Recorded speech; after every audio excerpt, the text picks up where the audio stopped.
This is an RCA Dimensia VKT 700 VCR. I repaired VCRs from the 1980s into the early 1990s. And here in southeast Wisconsin, Dimensia components are very rare. I've never come across a Dimensia VCR. I've worked on the selective vision version of this model, but not the Dimensia model.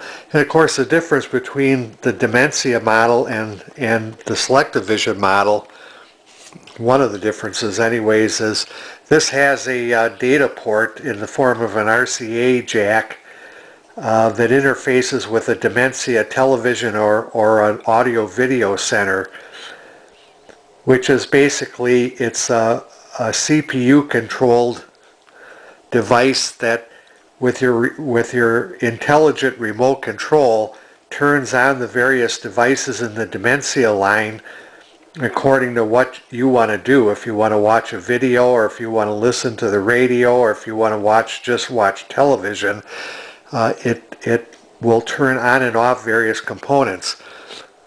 So basically, what's wrong with this VCR? I bought it from a person who said that it doesn't accept cassettes, video cassettes. It doesn't take the cassette. So I ordered a belt kit for it, and I'm going to open it up and I'm going to see what I can do with it and see if I can get this machine working. Now this is an RCA Digital Command Center remote control. It's not labeled Dimensia, but it basically is almost the same thing. You have 3 on buttons for TV, VCR, and disc. And disc, it came with my SJT 400 video disc player, the RCA CED video disc system. And I'm going to see if this remote will turn on the VCR, just to see if it powers it up. So what I'm going to do is I'm going to plug in the VCR. Hope it don't blow up. It's on. The display is blinking. It's kind of dim. I think there might be a capacitor related to that. But let me see if I can turn it on with this remote control. And kind of hard to do this with one hand and not bust the remote control, so I'm going to see if I could just aim it, because it's got a pretty wide throw on the remote. So I'm going to push VCR. No, I didn't see it. Let me turn it toward it, and let's just see if it turns on. Nope.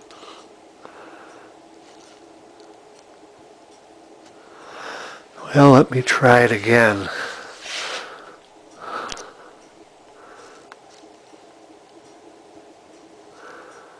Well, I don't know. Maybe my remote control is not functioning. It should turn this VCR on and off. Okay, so it does turn it on and off. Here's on. There it is. Turns on. And here's off. So it works from my remote control. Now the next thing is that I got to see if it's going to accept a cassette or not. Here's one of the few pieces of equipment I got left from my days of working on VCRs. It's a dummy cassette. The problem is the light blocker that goes, that little round circle there that goes there, there's another one that should go right on the end here, is missing. Probably fell off with age. I've owned this thing since the mid-80s. So I have to put some black tape on there before I try it. So I have these blocking, the light blocker, using black tape. There was something glued on there many years ago. So I've got the VCR on. So let's see what it does when I put this in.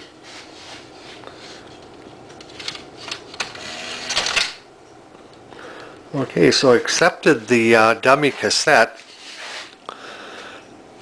Now let's see what happens when I push play.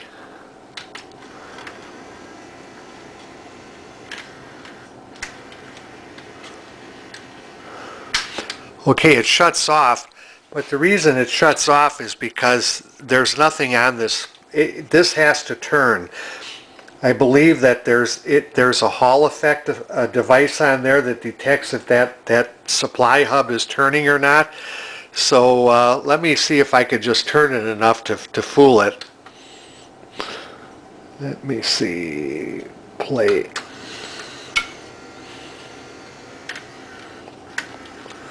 Nope. Okay, so it shuts off right away. Now that could be a belt underneath. I'll have to open it up. I do have a belt kit for it.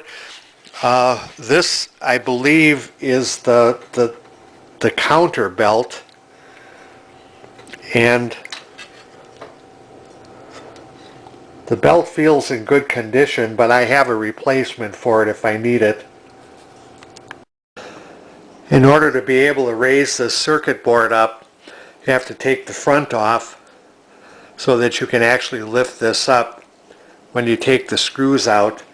The belts, the bottom belts, whatever belts are in this thing, will be underneath this board.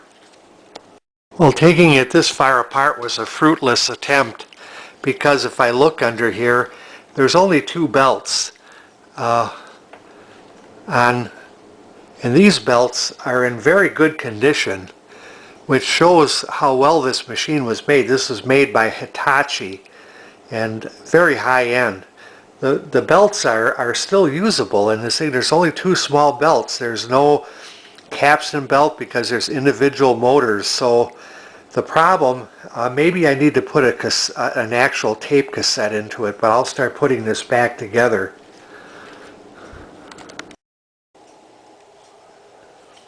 So basically, the only thing that I think that's wrong with it is this idler tire is smooth. Now I can do one of two things. I can take this out and use rubber renew on it, or I can see if I can get an idler assembly. You can't just replace the tire here. This assembly gets replaced. So let me see if I can find the part. Well, I got it to work a little bit. What was wrong initially, other than the idler wheel, which is something that I'll have to deal with, but when I put my test jig in there and push play, it would try to engage a tape. Of course, there's no tape in the test jig I put in, but it would turn off right away. I tried to tape in the same thing. Well, what was happening is that, for one thing, I saw that the capstan motor wasn't turning. Now that's a direct drive. There's no belt associated with it, but the other thing is the drum wasn't turning. So I thought, well, maybe this is a project that'll never get off the ground for me. Maybe, this is just an adventure, something I'm playing with. It's nothing serious that I have to get done. But what I did do, I reached, so let me put my jig in.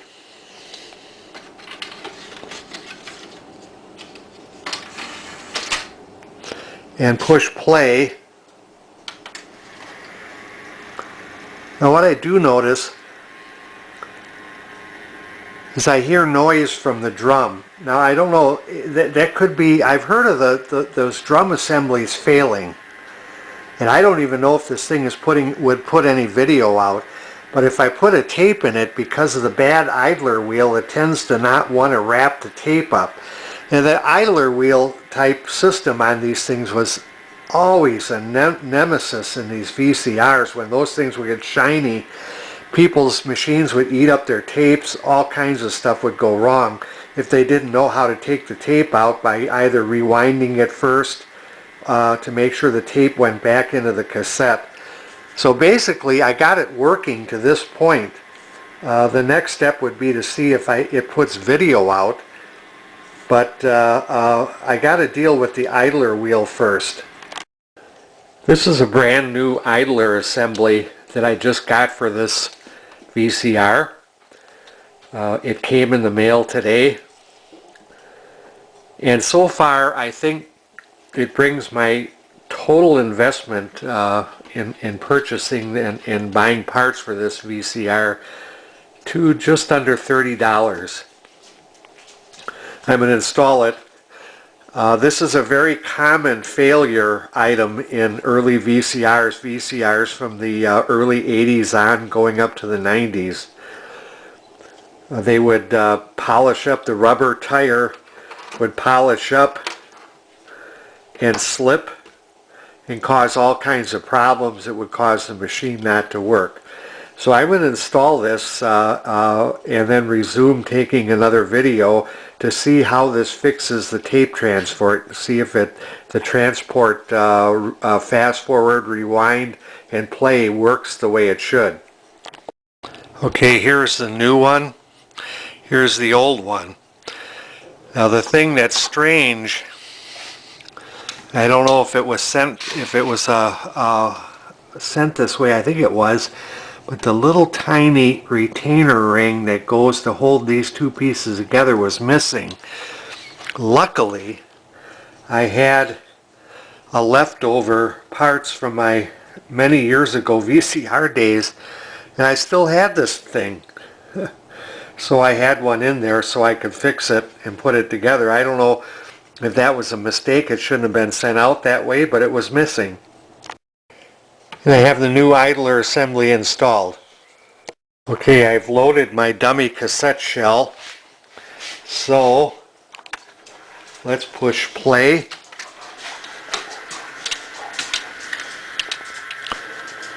And there's plenty of torque there.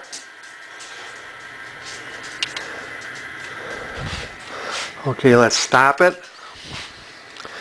Let me try rewind. Well, it stops because it's not detecting this turning. And if I do fast forward, and that one it doesn't stop. Amazing. Well, I guess the next step is to see how it runs the tape through the mechanism. I have an actual cassette in it. Push play.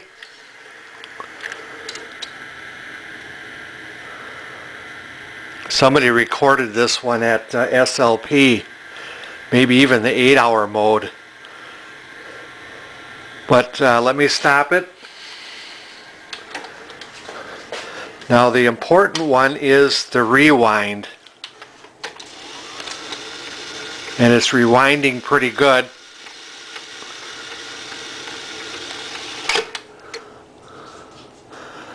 Kind of brings it out to the edge, which I don't like, but I guess maybe that's the way it's supposed to work. Okay. Well, here's what's happened so far. I found that I had a stuck video head drum. I'm not sure if that video head's going to work or not. I had to replace the idler. Incidentally, the old idler tire looked pretty good to me. But you know, as I said, those things were notorious for going bad, eating up tapes. Some machines would just eat up tapes.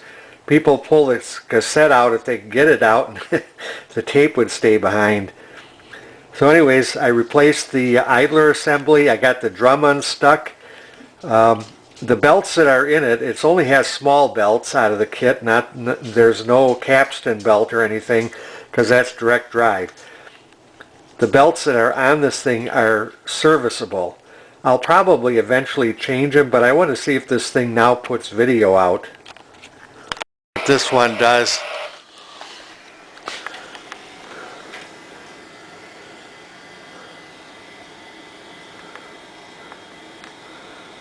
Oh, maybe there is something wrong with this thing. Maybe the heads are dirty.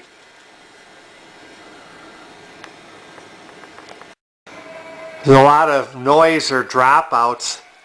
I have a feeling that the heads will probably need cleaning. Further enhance your understanding of switching supplies. The Switching Power Supply videotape is one of a series presented by the Consumer Electronics Group of the Electronic Industries Association. I didn't clean the heads.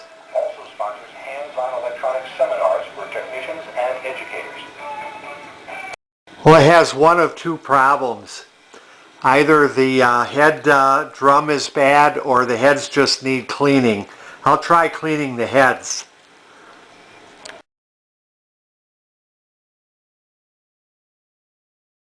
So I don't have any video head cleaning supplies on hand anymore, and I don't want to use the thumbnail treatment, but I noticed as this thing runs, it's starting to clear up. It could be that just playing a tape is kind of clearing the heads, but I do think the heads need cleaning.